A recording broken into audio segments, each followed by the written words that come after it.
সল্টলেকের কাউন্সিলর তিনি যুক্ত তোলাবাজিতে, তার আগে পর্যন্ত সরকার জানেও না, মানেও না।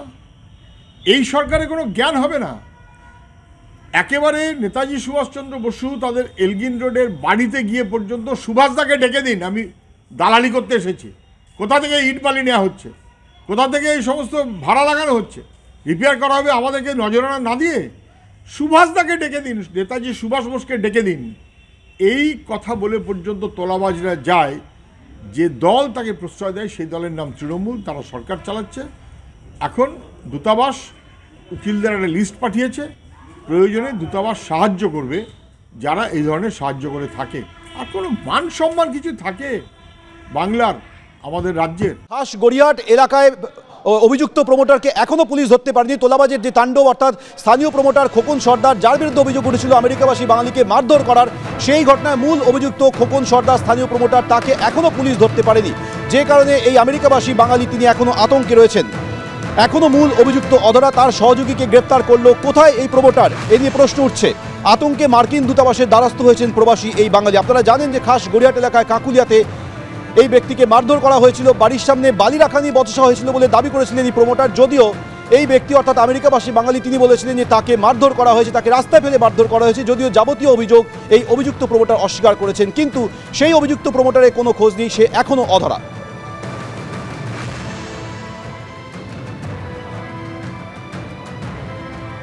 অনাবাসী বাঙালিকে মারধরের ঘটনার প্রায় 72 ঘন্টা পেরিয়ে গেছে। ভোলা প্রামাণিক নামে এক ব্যক্তিকে গ্রেফতার করা হয়েছে, কিন্তু মূলত যে দুজন অভিযুক্ত, একজন হচ্ছে প্রমোটার ভোলা খোকন সর্দার এবং তার ভাই রবীন সর্দার।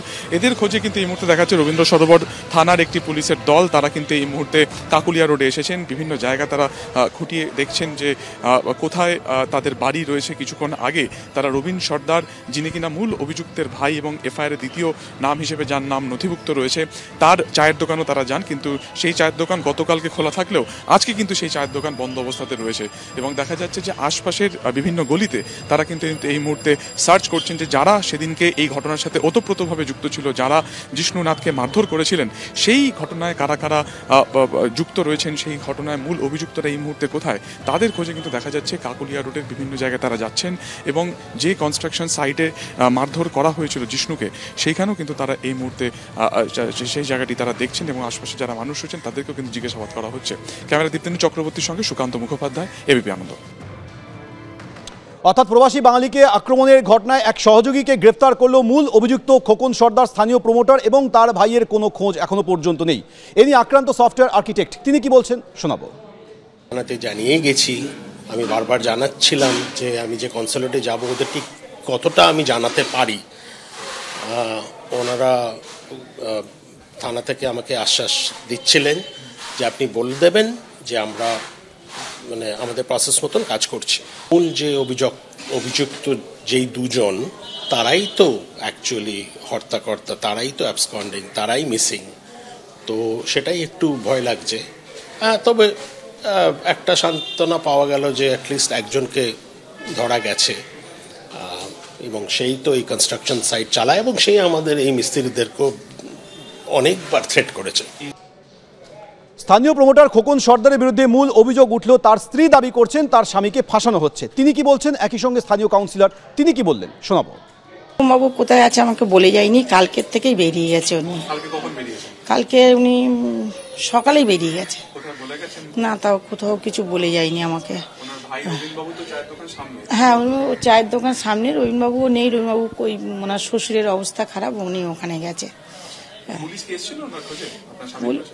আমার স্বামীর খোঁজে এখনো আসেনি আমার কাছে। কালকে এসেছিল, এসে ফিরে গেছে। যে আমার স্বামীর নামে অভিযোগটা মিথ্যে অভিযোগ, পুরো আমার স্বামীকে পুরো ফাঁসানো হলো। দুপুরবেলা আমার হাজবেন্ড ওখানে ঢুকেছে, ঢালাই হচ্ছে, ঢুকতে তো হবে ওকে, ঢুকেছে। ও উল্টে আমার স্বামীকে এমনভাবে এসে মারলো, আমার স্বামীকে চেপে ধরে আমার স্বামীরও চশা ফসা ভেঙে গেছে।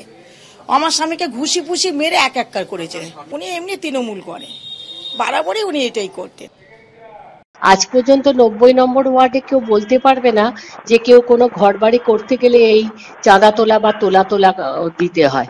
হ্যাঁ, এটা হঠাৎ করেই সেদিনকে ঘটনাটা ঘটে গেল। উনি 5 বছর অন্তর আসেন, আর সবাই ওখানে পাড়ার লোকেরা বলছে যে প্রতিবার 5 বছর অন্তর আসেন, এসে কারোর না কারোর সাথে সমস্যার সৃষ্টি হয় বা ঝগড়াঝাটির সৃষ্টি হয়।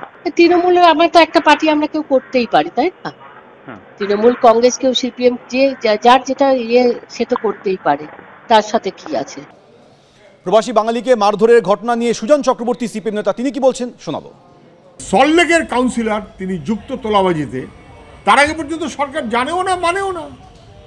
এই সরকারের কোনো জ্ঞান হবে না। একেবারে নেতাজি সুভাষচন্দ্র বসু তাদের এলগিন রোডের বাড়িতে গিয়ে পর্যন্ত সুভাষদাকে ডেকে দিন, আমি দালালি করতে এসেছি। কোথা থেকে ইট বালি নেওয়া হচ্ছে, কোথা থেকে এই সমস্ত ভাড়া লাগানো হচ্ছে, রিপেয়ার করা হবে, আমাদেরকে নজরানা না দিয়ে সুভাষদাকে ডেকে দিন, নেতাজি সুভাষ বোসকে ডেকে দিন।